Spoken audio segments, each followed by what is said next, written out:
Hi there, and welcome to this presentation of fall weed control and lawn care. Today, we will be talking about fall lawn management and specifically looking closely at ways to address weeds in the fall lawn.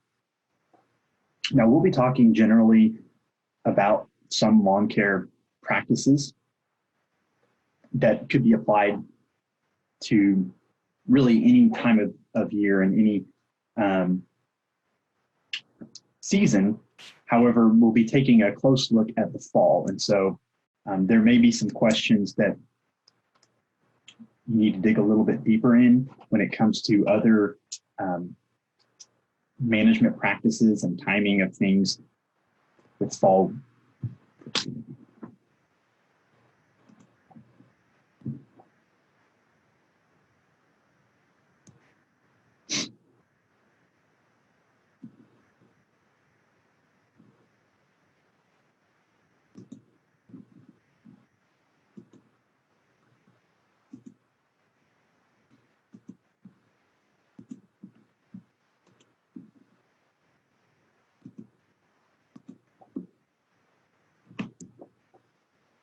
Hi, my name is Joshua Campbell, and I am the Oklahoma State University Urban Agriculture and Natural Resources Extension Educator in Oklahoma County.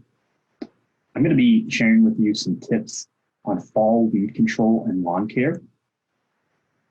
Now, we'll specifically look at the fall season and ways to manage the lawn, and particularly ways to control weeds during the fall season. Some of the tips, though, that we will share will be applicable to lawn care in general. But you may find that you need more information specific to the spring or summer or other parts of the year. And so I encourage you to dig a little bit deeper after this presentation to some of the resources that I will share with you later on. As we jump in,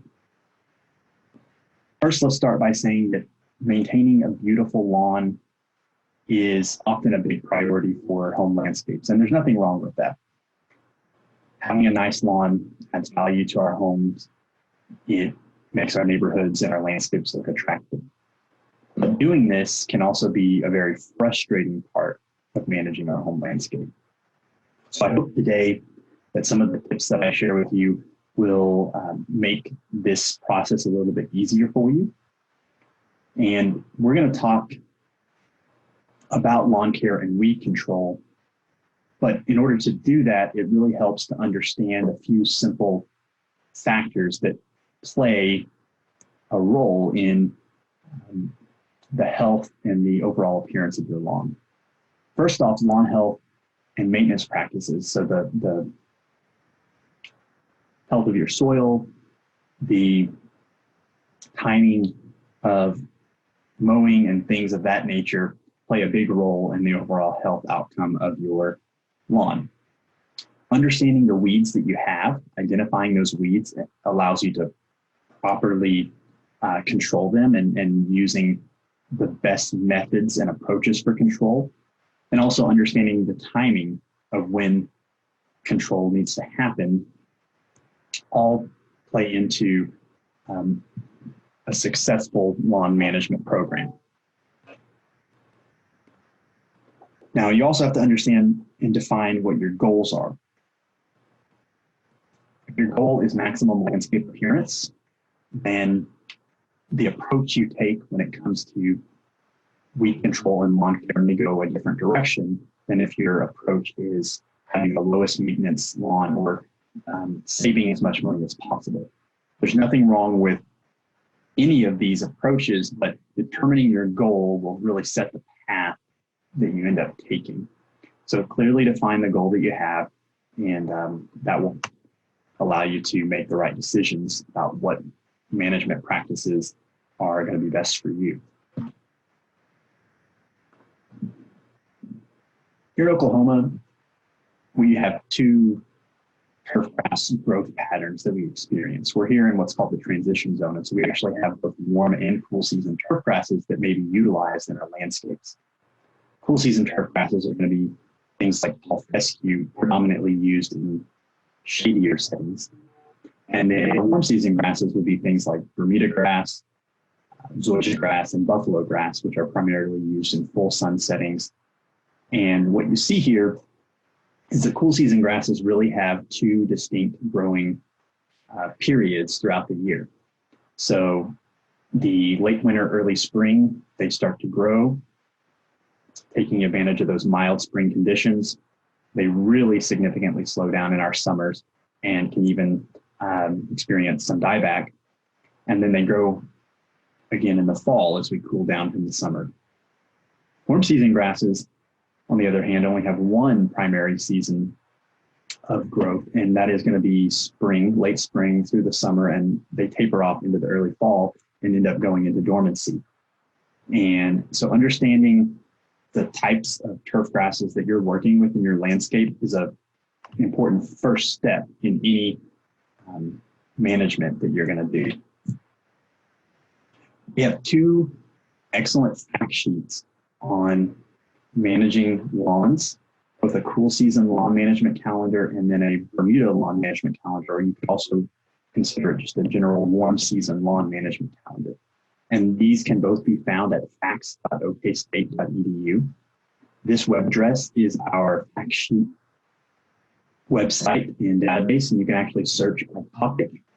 You can put in the actual name of a fact sheet, or you can search by keyword searches or by the individual fact sheet numbers, and they will all lead you to resources just like this that you can utilize.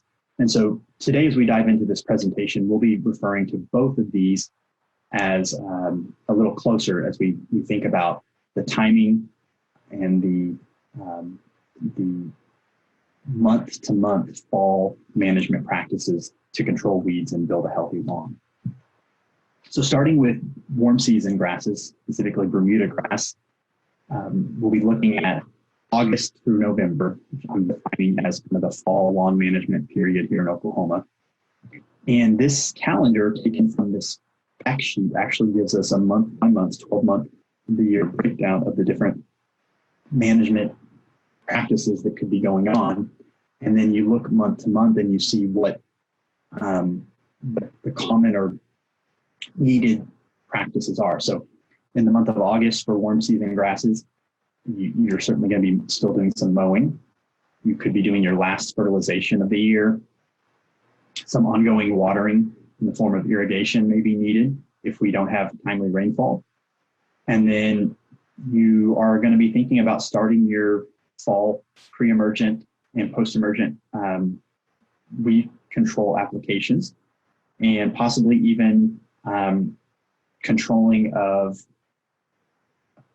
pests such as grubs in the lawn. So there's a lot of activities that could be going on in this August, this late summer, first part of fall time period. And this fact sheet breaks down all of those management activities. Specifically though, we're going to look in terms of warm season lawns at mowing, fertilization, irrigation, and weed control today.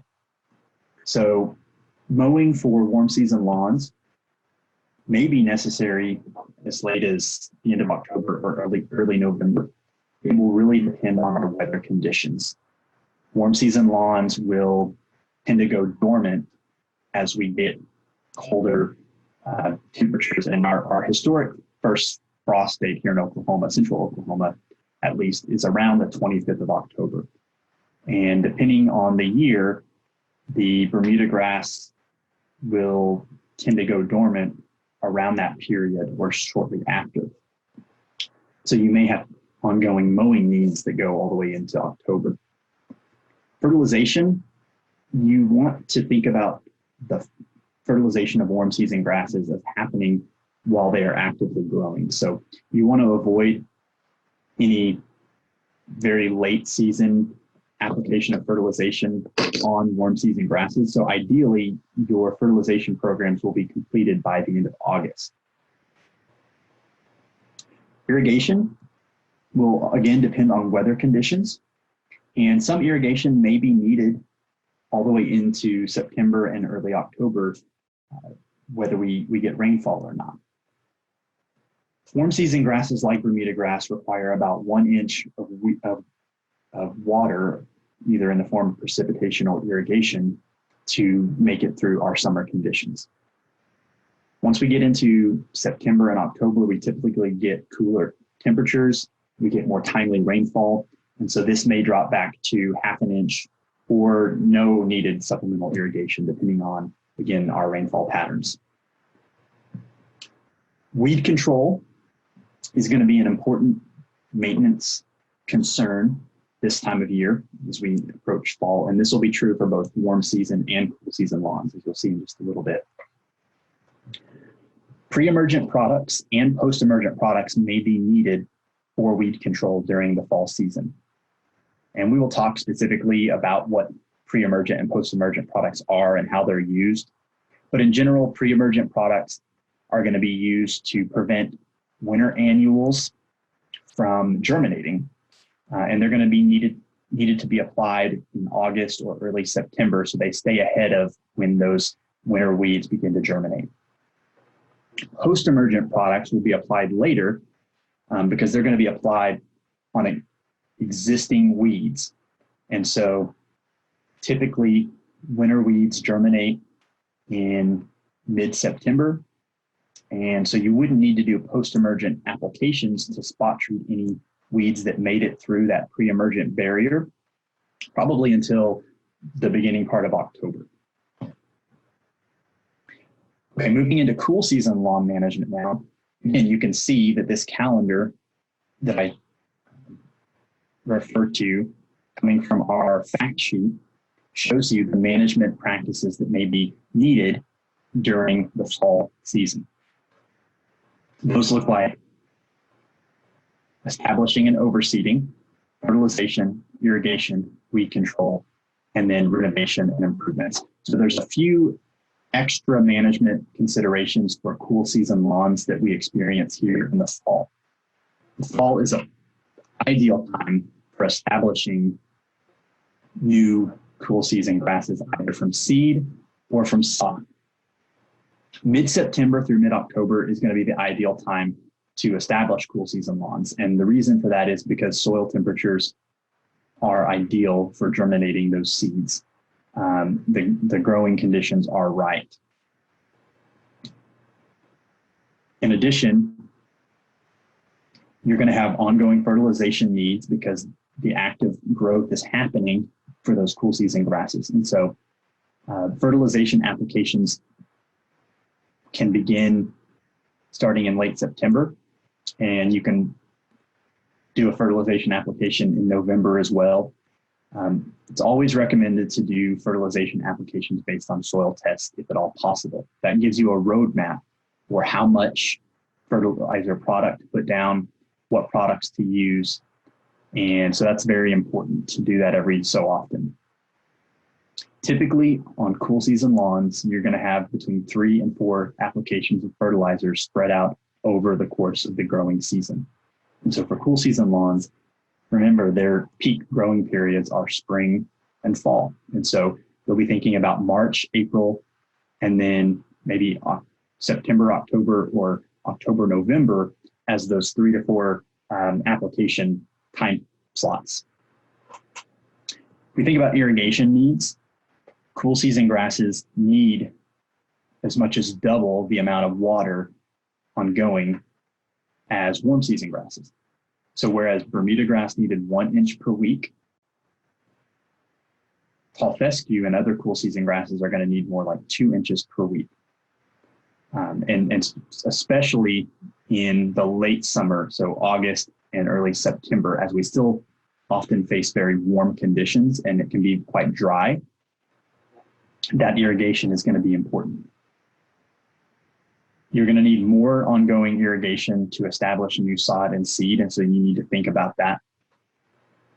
As we cool down and we move into the later fall and winter months, the irrigation needs of tall fescue are going to drop by about half, and it may need only as much as 1 inch or less of water per week to maintain it through the late fall and winter months. Weed control is going to be especially important on cool season grasses at this time of year, both pre-emergent and post-emergent applications. And you can think about weed control very similarly on cool season grasses as you do to warm season grasses. The main consideration in terms of what would be different is that the timing of application may be different based on what you're doing with your cool season lawn. For instance, if you've recently seeded, then any pre-emergent application that you put down is going to have the possibility of inhibiting and preventing those cool season grass seeds from germinating, just like it would weeds. And so you typically delay any pre-emergent weed control application in the fall on cool season grasses until after you've gotten a good stand establishment, good germination and stand establishment of the grass that you've seeded. If you're starting from sod, then you can go with a pre-emergent application as planned. The other thing to consider is if you're using a non-selective herbicide, sometimes you'll see people do this on dormant warm season grasses because those non-selective herbicides won't harm a grass that is not actively growing. However, cool season grasses are going to be actively growing during the cool weather. And so any non-selective herbicide products can potentially harm or kill your cool season grasses if applied. Thinking a little bit more deeply about how we maintain a healthy lawn, again, going back to those maintenance practices that we mentioned earlier, many lawn problems, including weed infestations, are generally the result of poor management practices. So as we beef up our management practices, we get a little bit more intentional with how we manage, doing things like building a healthy soil, following good management mowing practices, and then honing in our irrigation and fertilization schedules, we can really get ahead of weeds in the lawn. A healthy soil is going to improve the soil's ability to hold water and nutrients. As we follow good mowing practices, we make the lawns more competitive against weeds. We don't stress out the turf grass as much. And then when we practice good irrigation and fertilization schedules, again, we promote optimum growth for the turf grasses while minimizing optimum growth for weed seeds. The other important thing is identification of weeds is going to be the first step in trying to control them. So if we don't know the type of weeds that we have, or at least the general category of weed that they are, then it's going to be very hard to control them. When we think about weeds, there are a number of considerations, but you can generally break them down into groups. There are weeds that are called broadleaf weeds. Broadleaf weeds are what we call dicot. And dicot plants have two leaves that emerge from a single seed, as you can see here in the bottom left. In addition, as those dicot or broadleaf weeds mature, they generally have wider leaf shapes, and that's where they get the name broadleaf. But they also tend to have a web-like veination or vein pattern on the leaves themselves. Whereas grassy weeds, which are called monocots, and they emerge from a single leaf type of growth habit, they have long straight leaves and more of an up and down veination pattern. And so when we know whether a weed is a broadleaf weed or a grassy weed, that helps us determine how we control it, because the products that we use and the timing of control may be different for broadleaf weeds versus grassy weeds. Getting a little bit more focused in even, we have to understand, once we know whether it's a broadleaf weed or a grassy weed, whether it's annual, biennial, perennial and also the season of growth that it grows in. So an annual weed is going to be a weed that has a 1-year life cycle. That's going to be a plant that emerges from a seed, grows into a plant, and then it produces seed and then dies back. And any new weeds are going to come from whatever seeds that plant put on that during its life cycle.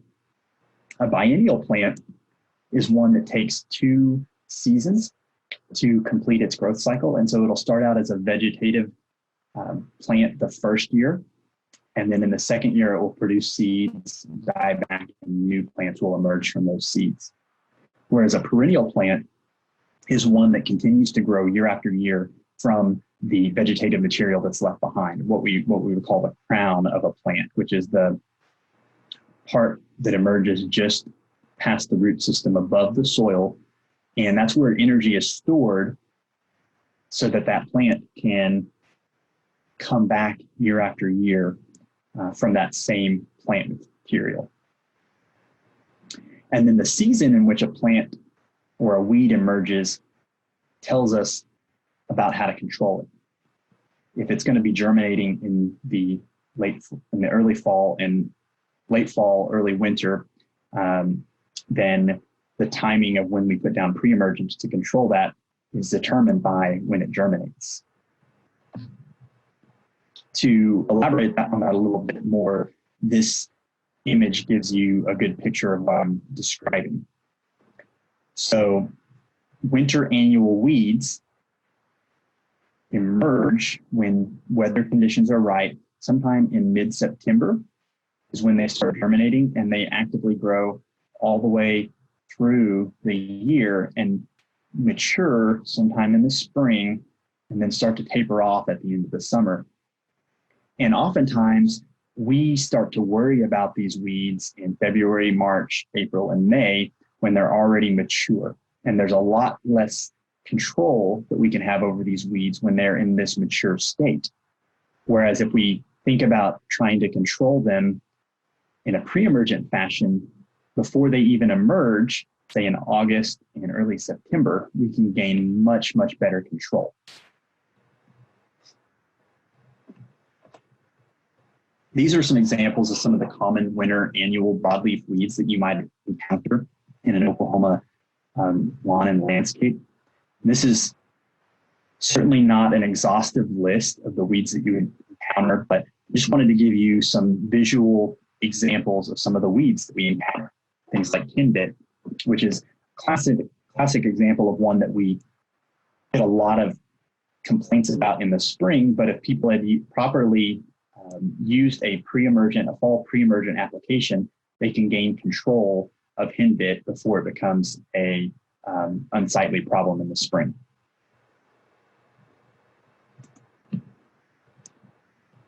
These are some common winter perennial broadleaf weeds.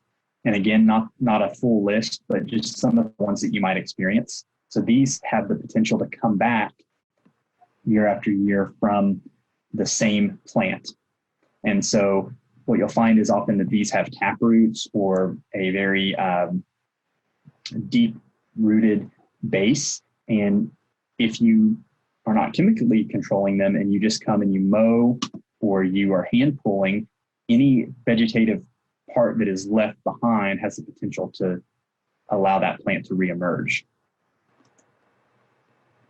Here are some of the common winter annual grassy weeds. And remember the difference between broadleaf weeds and grassy weeds. Grassy weeds look just like that. They look like grasses. And some of the common ones that we experience here in Oklahoma are annual bluegrass, little barley, and downy brome, or sometimes called cheatgrass. Here are some of the cool season perennial broadleaf weeds. So these are some other ones. We mentioned dandelion and clover. But these are some of the other ones: curly-top, broadleaf plantain, buckhorn plantain, all some of the ones that you might experience in an Oklahoma lawn.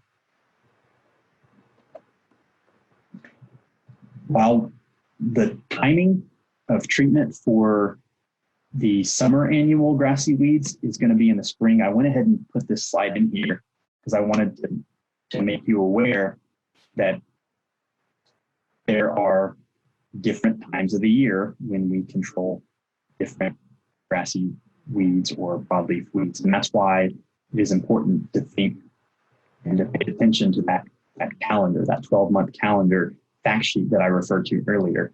For instance, crabgrass is going to be best controlled with a pre-emergent treatment that happens in February or March because it germinates in the late spring or early spring, late winter. Same with goosegrass. Also, these are two common warm season perennial grassy weeds. Dallas grass is a constant problem in many lawns. And then in a lot of areas, especially more rural areas, larger former pasture areas, sandburrs can be a problem. And so I briefly wanted to highlight, even though the fall is not the best time to control these, I wanted to highlight and give you some information about this so that you could do some further investigation. Specifically talking about sandburrs, the most common sandburr, although there are a number of different sandburrs that occur throughout Oklahoma, the most common is the field sandburr. And it is a perennial, so it's going to form new plants from seed, but it can also come back year over year from the plant itself. Control for consumers or homeowners is really the best approach is the maintenance practices that you do. So practicing good soil fertility, proper irrigation. On a small scale, by far the best approach to control these is to physically dig them out. Take a shovel, get as much of the plant and those seeds as possible out of the lawn and dispose of them. That is going to be by far the most effective way. There are some chemical treatments that can be done, both pre and post-emergent chemical treatments that can get expensive and usually requires repeat applications because those seeds that make it into the soil are viable for many, many years. And chemical controls don't effectively eliminate those seeds. They can eliminate the plant, but they don't always eliminate those seeds. And so if you don't eliminate the plant before it produces seed, then those seeds are viable. Any seeds that exist in the soil are viable. And so that's why a good combination of soil health, physical control, and then when it's needed, pre and post-emergent weed control applications can help you stay on top of this. Now, as we talk about fall lawn care and specifically weed control, it's important again to put some more emphasis on non-chemical methods. The first instinct for many homeowners as they manage their lawns is to think, what chemical product can I use? And to be honest, that's not the best approach.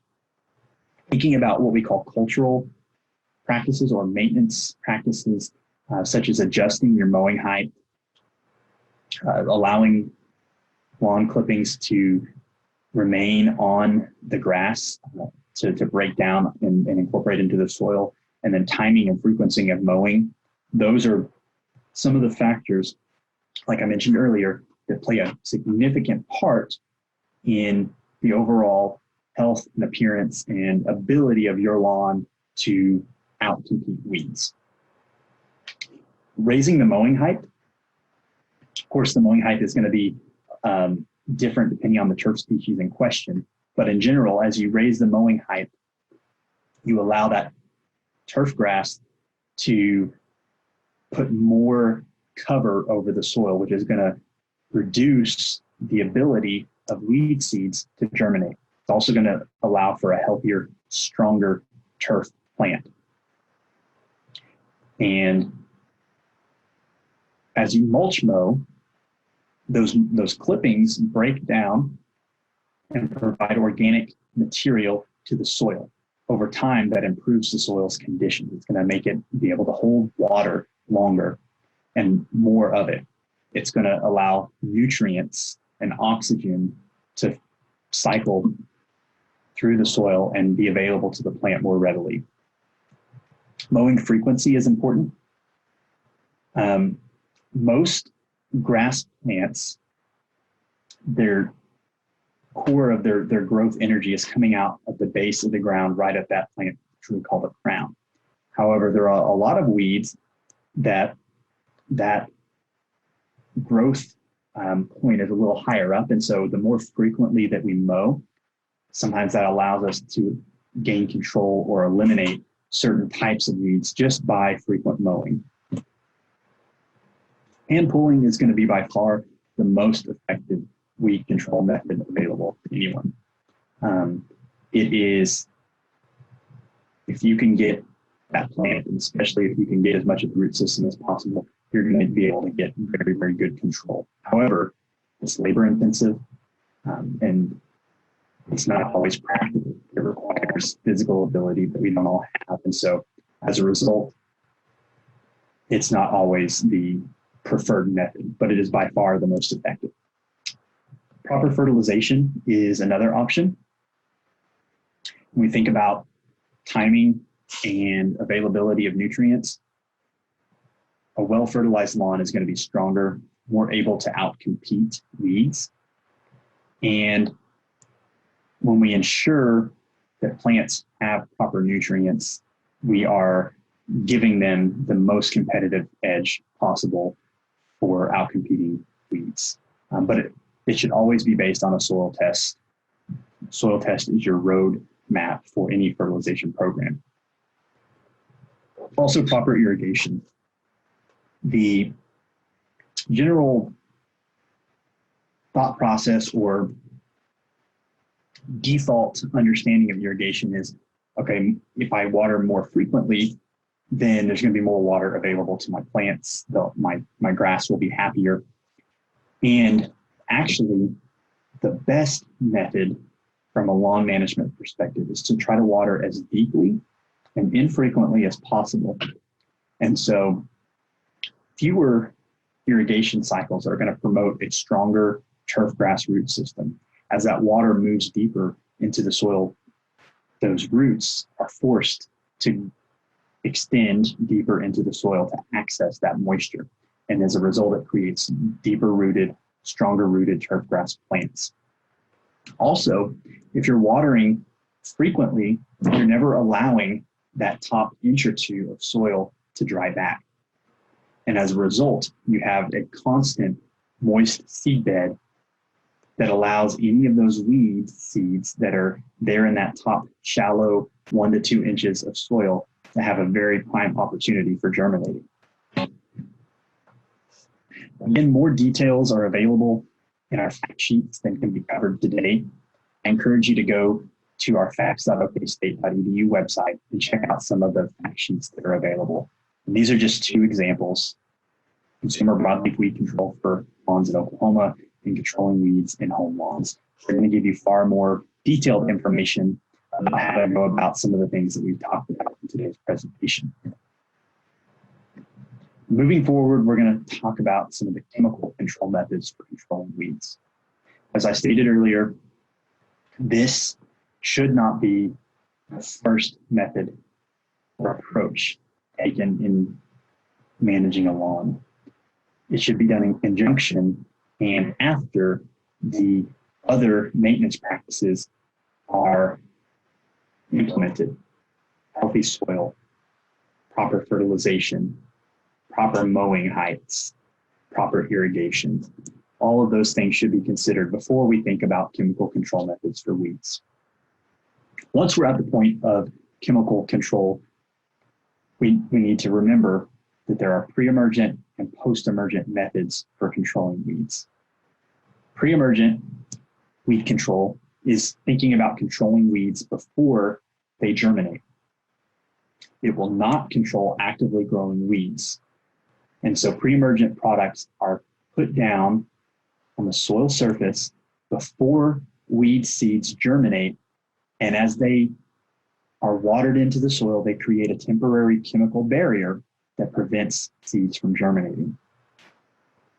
Post-emergent control is controlling weeds that are already existing. We can physically see them in the lawn. And post-emergent control comes in two forms. There's selective and non-selective. What I mean by that is selective chemical post-emergent controls control specific types of weeds. For instance, there are broadleaf post-emergent chemicals that will control the broadleaf weeds in the lawn without hurting your turf grass. And then there are non-selective herbicide treatments that will kill the weeds as well as your turf grass. And non-selective herbicides are used when you want to totally clear out vegetation in an area, or in some settings, which we'll talk about in just a little bit, they are used on dormant turf grasses for spot treatment of weeds.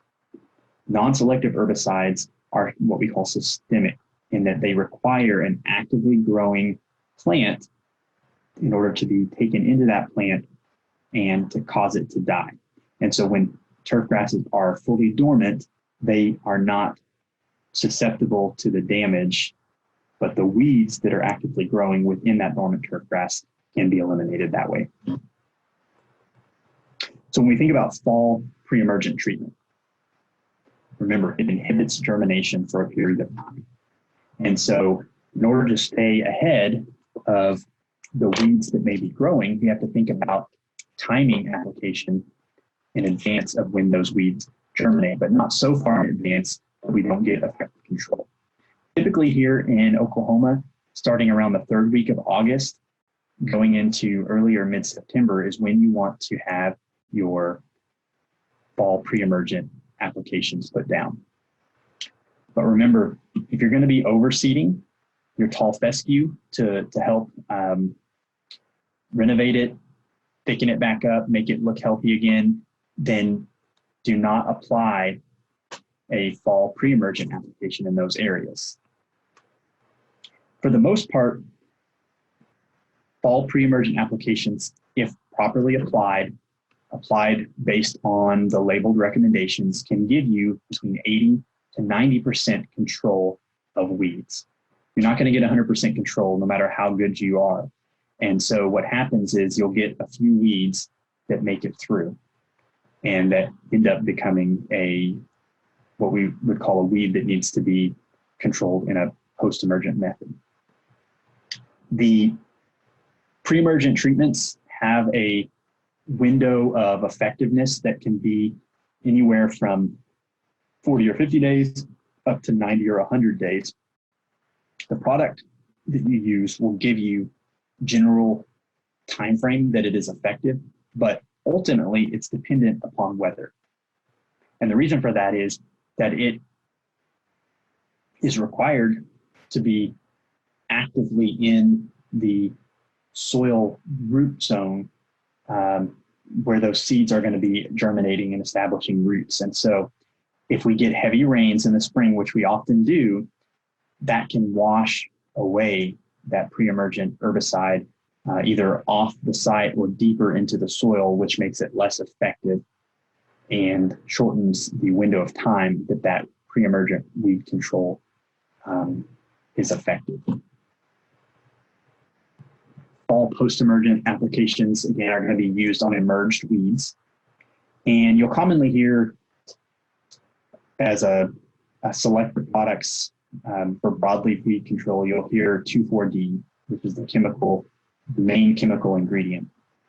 However, most 2,4-D based products are going to be mixed with like dicamba and other ingredients to form an effective selective control product for broadleaf weeds. Glyphosate is the most common non-selective herbicide, and there are a number of formulations and brand names, but the most recognizable brand name is for glyphosate is Roundup, and it is used for total weed control. And the best use of that, if it's going to be used, is for spot treatment of individual weeds within dormant lawns. If you apply either post-emergent products, the best time to apply is going to be on smaller emerged weeds. So the smaller the weeds, the more effective the control will be and the less product that you're going to have to use. And again, you want spot treatment. You don't want to just spray the product over the whole yard if you can help it. You want to scout the yard and go and apply it on individual weeds that have emerged in the yard.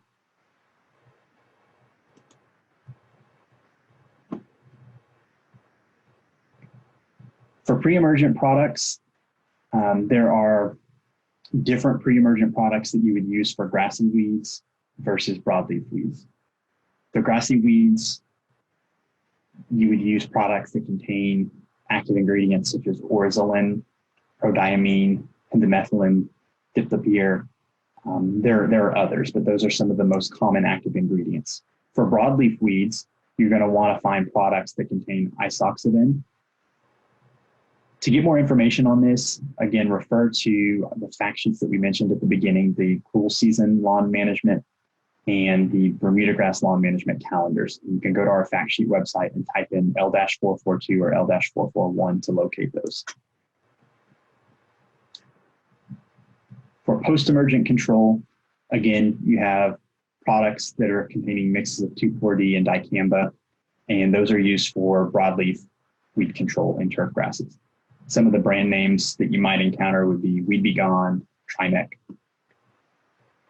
October through the month of November is probably going to be the time that you're going to have to apply post-emergent broadleaf herbicides if you have weeds that come up in the yard and make it through in pre-emergent application.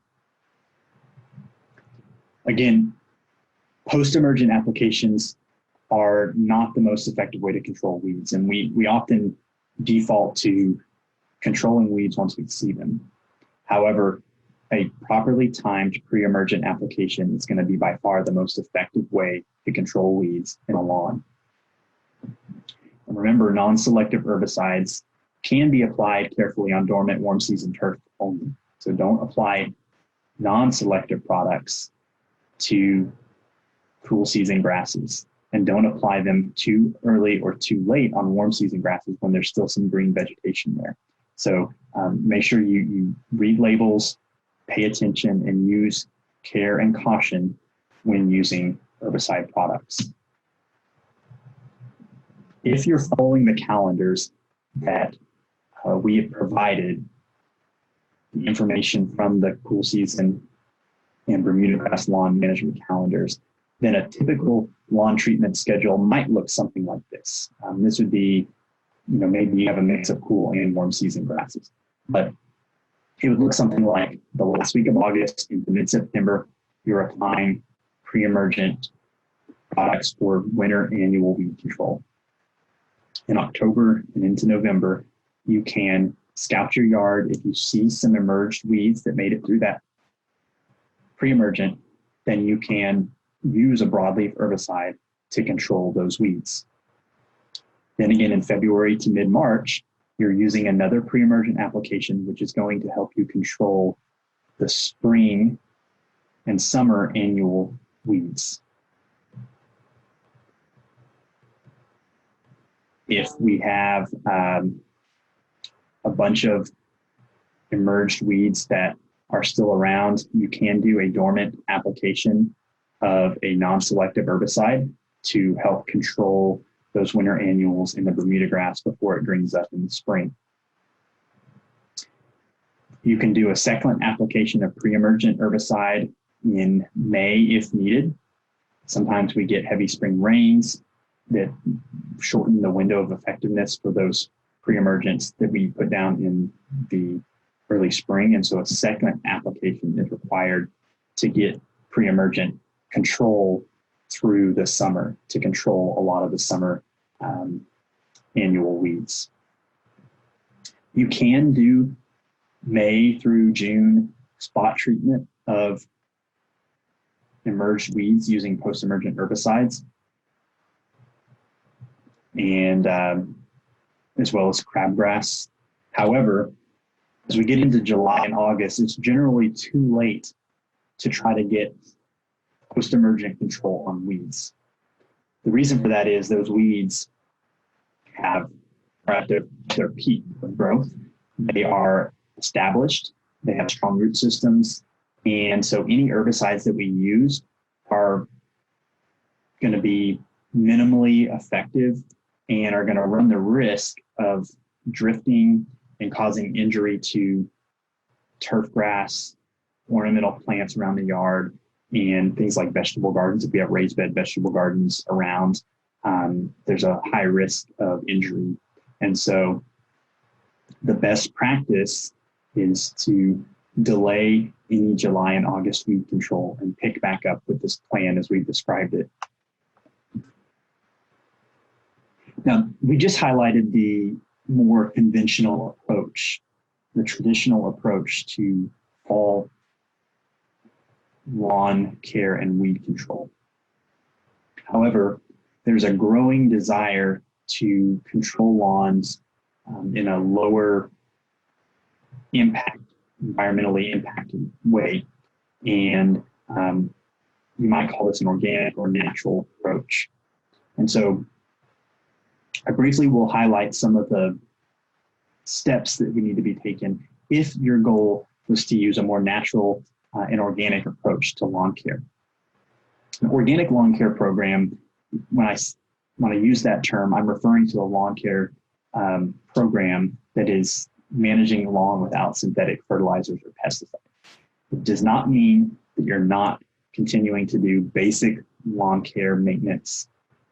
So an organic lawn care program is actually going to depend more heavily on sound maintenance schedules and programs. You're going to really have to focus on the things that we've talked about: proper mowing, proper irrigation, fertilization, and soil health. Of course, using organic products that are available.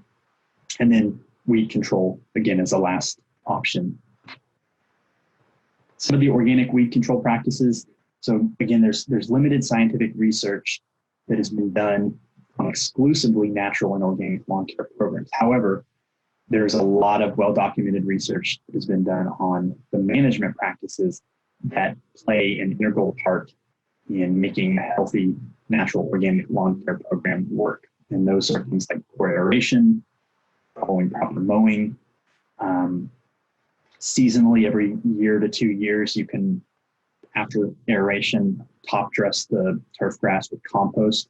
And practices like this will go a long way at improving the overall health of your soil and your lawn, so that lower maintenance, lower input, less, more organic and less conventional approaches can yield quality results. So an organic weed control and lawn maintenance program might look like mowing at 2.5 to 3 inches. Again, this will establish a dense turf, discourage weed growth and seed germination. And frequent mowing can reduce seed production for most weed plants. And so, again, timing and frequency of mowing plays a big role. Frequent and shallow irrigation will discourage deep root growth for our turf grass.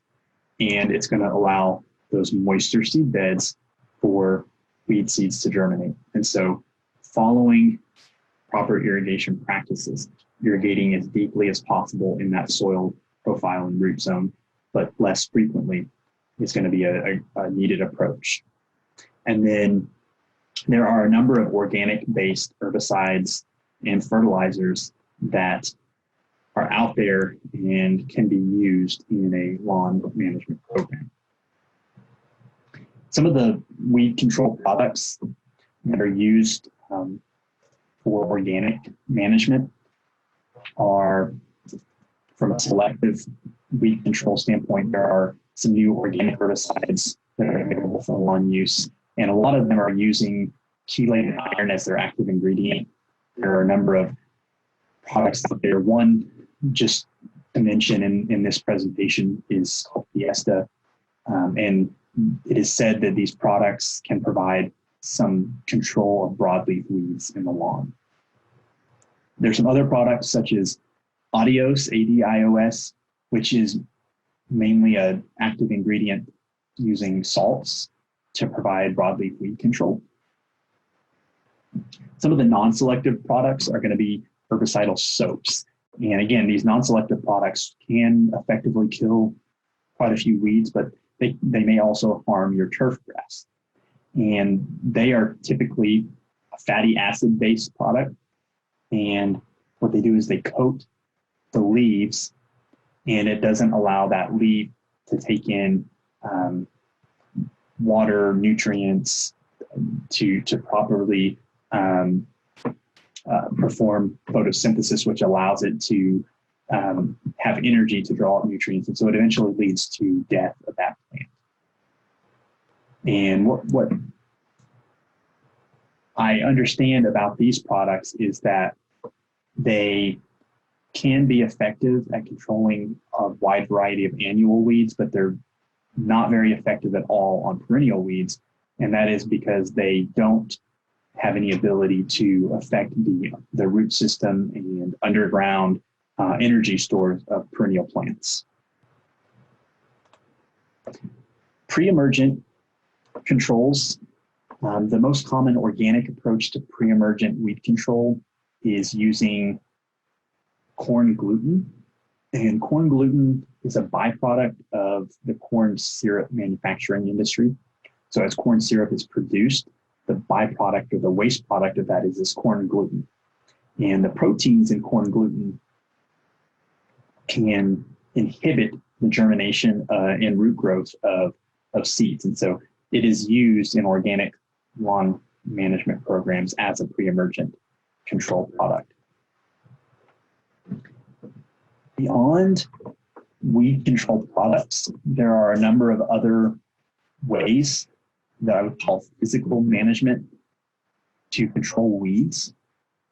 And so one of those would be flame weeding. You can see here in this picture at the bottom left, this propane tank attached to a flame torch can be used to effectively burn and using fire control weeds. Solarization is another method, and it would be used for larger areas. For instance, in this picture here, if you were to want to eliminate this Bermuda grass in an area to prepare it as a bed for planting ornamental trees and shrubs, flowers, or perhaps you were trying to get it ready for a vegetable garden, then solarization is an effective way, although it takes some time, and some types of solarization processes are more effective than others. It is an effective way of controlling weeds and turf grass within a landscape in order to prepare it for other types of planting. We have a great video on our Oklahoma Gardening YouTube channel that if you're interested in solarization of Bermuda grass, I encourage you to check out. Go to YouTube and search for the Oklahoma Gardening YouTube channel, and it is available there. Ultimately, soil health is going to be the key focus and the key priority for any organic lawn care and maintenance program. So one of the things to consider would be top dressing with compost.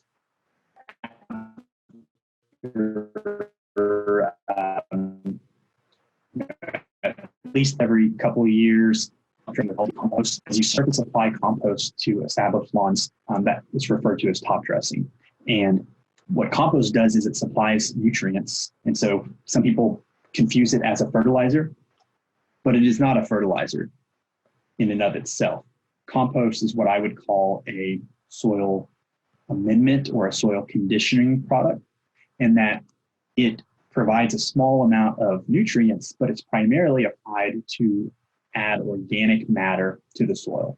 As you add organic matter, you're improving the overall health and the qualities of the soil.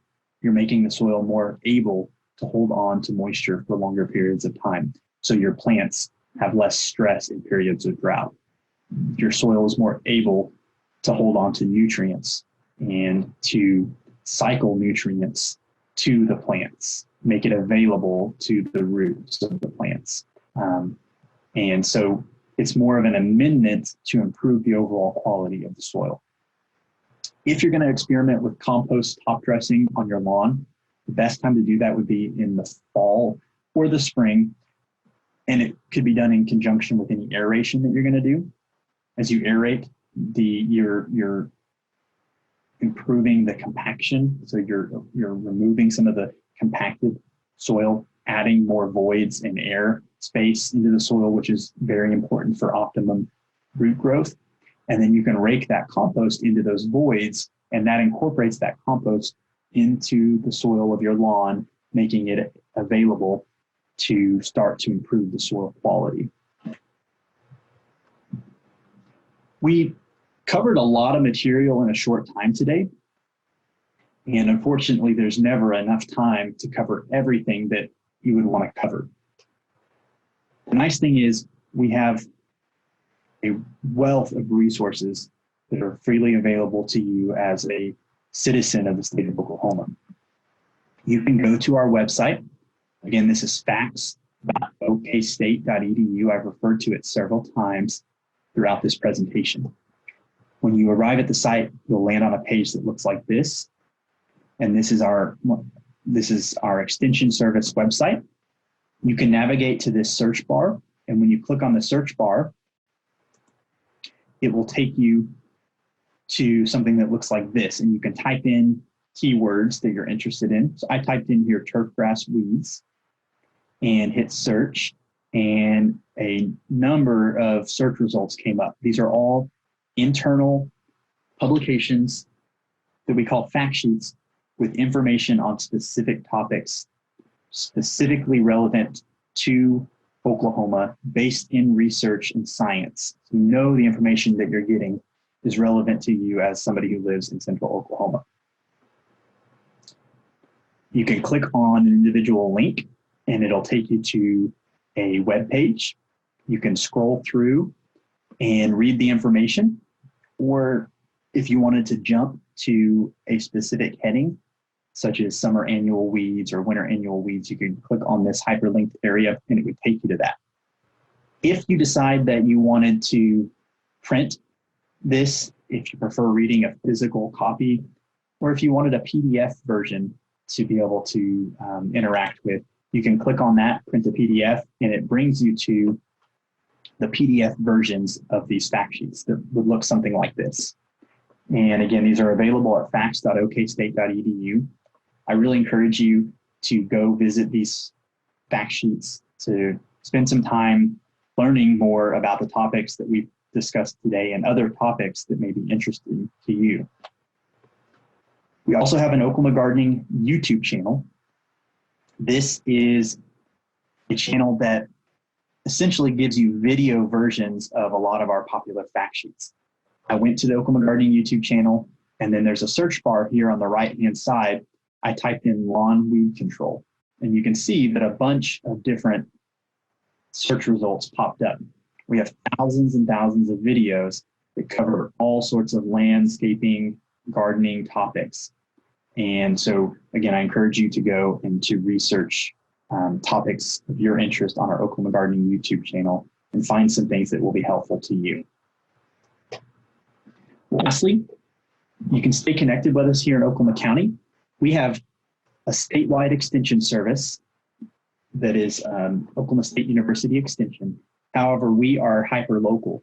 We have offices in every one of Oklahoma's 77 counties with information, resources, classes like this that are specific to the people of that area. And so if you'd like to stay connected with us here in Oklahoma County and learn more about the things that we're doing, the programs that we have to offer for you, you can use your phone right now and you can pull up your camera and put your camera on these QR codes. And you can visit our Oklahoma County YouTube channel with information specific to what we're doing here in Oklahoma. We also have a Facebook page, Twitter, and an Instagram. So I encourage you to stay in touch and to utilize the local resources that you have. That's all that I have today for this presentation. Again, my name is Joshua Campbell, and I appreciate you taking the time to learn about fall weed control and lawn management with me. You can reach out to me. I am stationed here in Oklahoma County at our Oklahoma County Extension Office, located on Northeast 63rd Street in Oklahoma City. You can call us anytime, Monday through Friday, 8 a.m. to 4:30 p.m. at the number there listed below, or you can visit our Oklahoma County Extension Office website to learn more and to connect with us if you have questions.